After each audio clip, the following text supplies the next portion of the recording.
all of us who are using this technology should know what was the intention of the company, whereas Microsoft and ChatGPT have kept it closed, so the power is in a few hands. But the contra-argument to that is that now when you've made it open, even like really evil people could use it, to create images of violence or pornography or, misuse it as deep fakes. What is your answer to that? I think my answer is, first of all, accountability helps people to understand what's going on. I mean, not fully understand, because even I don't understand how the neural network works, but at least you have accountability. Based on that, you have to choose which model you want to use. So there is potentially global one-size-fits-all model created by the huge corporation, but there is also potential with the advancement of the technology. There is the potential that every culture, every country, every ethnicity can choose and build their own foundation model. I think which is another crucial thing. On top of ensuring the transparency and accountability, the next question is you may want to control the model. So because the model is, for a good reason, is full of biases, cultural biases. I gave you this example jokingly this morning, but I tried the Japanese version of our Stable Diffusion and global English version of our Stable Diffusion, saying Japanese businessman. In the global model, they generate the image like a guy who is wearing suit, flying business class, or at least premium economy class, and such a nice business person. But when you say Japanese business person to the Japanese model, what the model generate is sad, middle-aged, tired, faceless corporate employee who is commuting to the office every morning in a crowded train. So, the outcome is totally different, and then which is clearly affected by the cultural bias. So I think that my next message is on top of the accountability. You have to own the model. Ren, that's really interesting. So when we were trying to generate these images into Mid-Journey, I put Indian something, something, and every time I got red Indians, with all headgear.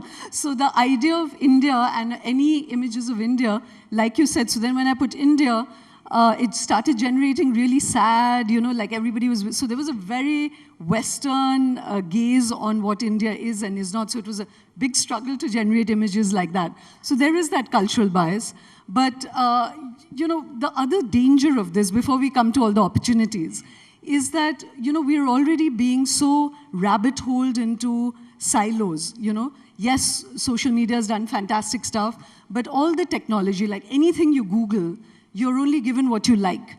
You're on Twitter, it's tracking what you like, it only serves you what you like. So we're just getting imprisoned more and more and more into completely closed solipsistic cells. I don't understand you, you don't understand me, our realities are completely different because there's a technology out there imprisoning us in just our own likes and stuff. So I don't get you because now this technology is going to force us even further. You're saying that on your very powerful technology, India could create its own bias, Japan can create its own little cultural thing, ChatGPT is going to become a search engine. So when I search, it's not even going to give me 5 articles, it'll give me a synthesized article, which some technology has done.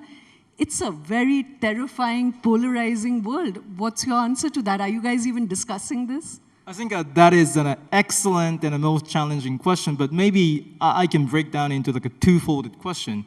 The first one is, even if you're living in a rabbit hole, which value do you want to live in? So you want to live in somebody else's foundation model, or you want to live in your own Indian foundation model? So, I'm going to beyond this question soon, but the first choice is you have to make a decision which model you want to live with.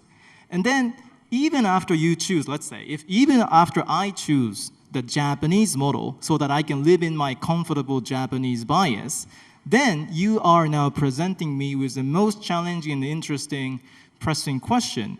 Ren, why you're living in a Japanese rabbit hole?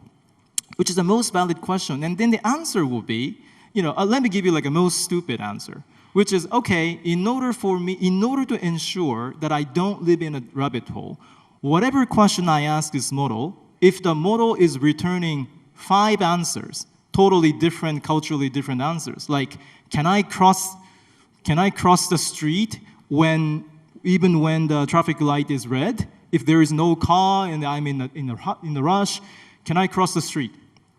If I ask this question to the Japanese rabbit hole, usually they give you whatever answer, like no or something.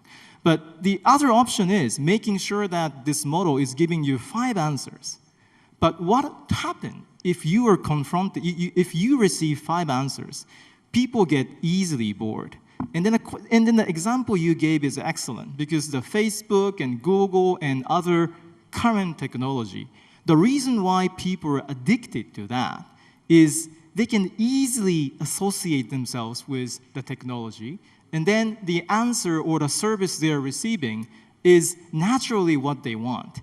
So I think I don't have the answer to answer your second question, but it's our job, everybody's job, to come up with a right incentivizing mechanism to make sure that you are not overwhelmed by 5 answers, but you are feeling like, oh, I have some options.